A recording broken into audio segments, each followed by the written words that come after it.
one of the advantages of going through different passages, certainly in your life and your career, you get to the place where you say, okay, how can I acknowledge and how can I give back? And last year was the first year that I created the Remodeling Mastery Award. And the Remodeling Mastery Award is really a special award that is focused on ideas, focused on innovation, but it's also focused on impact. What individual do I feel that's out there that has just had a significant impact, on the industry? But it's not just a hall of fame. It's not just about ideas and innovation, not just about accomplishments. It's also about conviction. It's also about commitment. It's also about caring. So with that being said, this year's recipient for the Remodeling Mastery Award is Tom Kelly. So before I ask Tom to say a few words, I've known Tom probably longer than anyone in the industry, at least that's still alive. And I've known Tom now for probably 45 years. And what's amazing with Tom, some of you don't necessarily know this, but he actually took over what was one of the leading design build companies. Matter of fact, back in the early 80s, there were at least two, probably three or four really, really top shelf design build companies.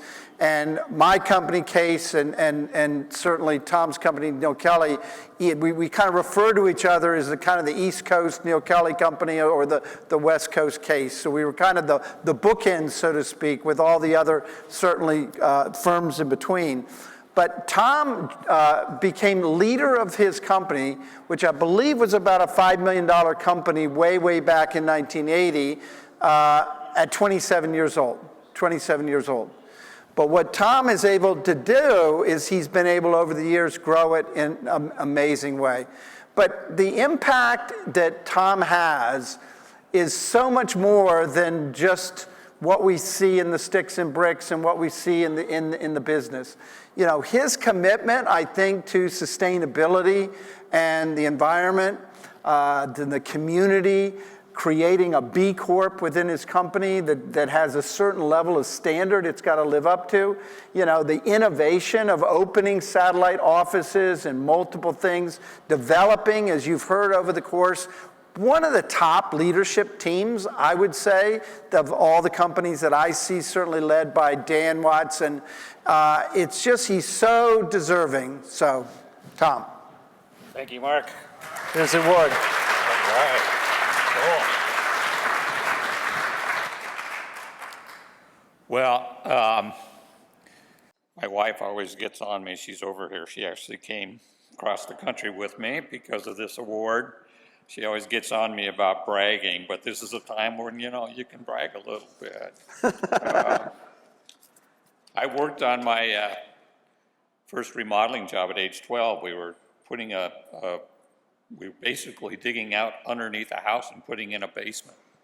And I was just standing there with a shovel, didn't know any better than anything else, but still remember that. So that was, oh my God, 62 years ago.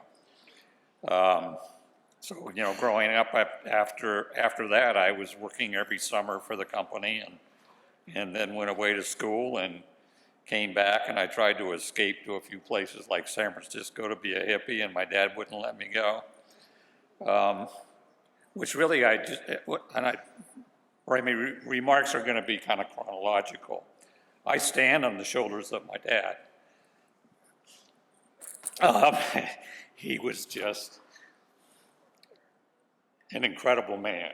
He did so many things for the industry. When I'd gone away to school and so on and came back and in 1976 and became the production manager for the company, and Neil started having heart attacks, and then he had a huge one and had to have quadruple bypass, and the doctor told him, you should never work again. Well, the doctor was wrong, and they didn't know in those days that those surgeries would fix people. So I became president of the company, and a year or so later, he was feeling pretty good, and he had this kid running the business. So he had to figure out what to do with himself, and he became the president of the National Association of the Remodeling Industry. He did that for 2 years, the only 2-year president, and there he's still around, which I'm pretty proud of. The other things about Neil that were really important, Mark mentioned Case Remodeling. Case Remodeling, probably more so than us, but our two companies were the founders of Design-Build. Design-Build was founded in the remodeling business, and it's now, everybody talks Design-Build. New home builders, whatever industry it is, Design-Build. And we were the founders of that. The other thing I'm really proud of about my dad is that he started hiring women in non-traditional roles in our business in the early 70s. His first carpenter was like woman carpenter was 1971. We had our first design sales ladies in the business in those days too. So ever since then, our company has been an employer that realizes how important women can be in our industry. So on those shoulders, after I took over in the 80s, the innovation I came up with is we were growing and we were a sort of hierarchical kind of company, and I realized that our competitors that were smaller could do some things better than us, and so I put together an idea to develop a team program, which is still part of our company today. So just a sales designer or two, work with a project manager and with carpenters and design assistants and so on. So even though we're a pretty big company, we do, I think is it $48 million this year, Dan? Why not 52? So in order to be that big, you have to have a structure that is really effective for that size in the design-build business, I think. In the 90s, we copied Case a little bit in this case. We formed a handyman division, and it was amazing. We stood up a handyman division virtually overnight and had 4 sales carpenters out there, and today it's a $5-6 million a year portion of our revenues, and just very successful and very profitable. And then after that, I received a call we had a cabinet company for many years, and I received a call from our Eugene dealer saying, would you like to buy my business? And one thing about being in business is, you need to be a little bit like a poker game, or just, don't necessarily say what the real answer is. So this guy asked me if I'd like to buy the business. I told him no. But then I called him back a week later after I figured out who could be the manager in Eugene. How long have we been in Eugene, Matt? That's how many? 21 years. Matt's our manager in Eugene today. So we opened our first location outside of the city of Portland, and then a few years later, we opened in Bend, Oregon. Same situation. The guy was a dealer for our cabinets, and I wanted to open in Bend after we started making some success in Eugene, and I called him up to tell him that, so he wouldn't be surprised. And here I was looking around, and he said, well, I can't believe this. I just contacted a business broker, and I want to sell my business. So I bought that business. Then we essentially did the same thing in Seattle. So we now have 4 locations. You have to brag about your failures, too. I'm an innovator, I'm an entrepreneur. I started new divisions, and Dan's smiling. One was the insurance division, which I started twice and failed twice. I will never get into the insurance business again. Started a roofing division. That didn't work out so well either.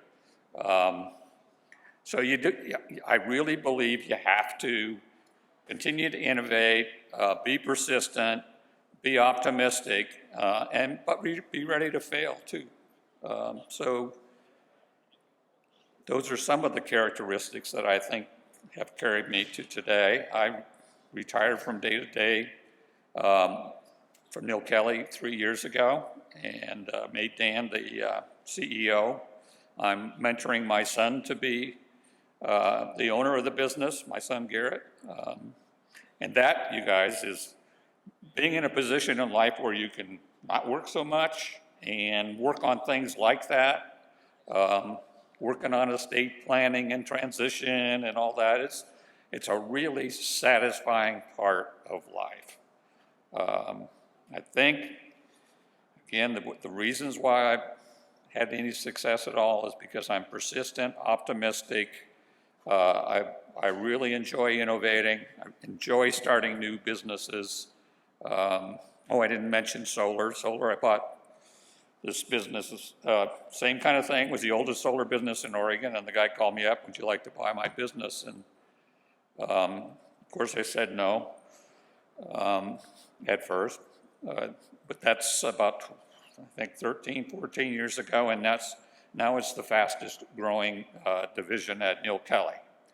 But you never know. We have a bill in the Senate that may shut down solar tax credits, so I think we'll still be able to stay in business, but it's going to be impacted. So that's kind of what I've got to say. Be optimistic, be determined, show up every day. That's one of the things that I've always done. And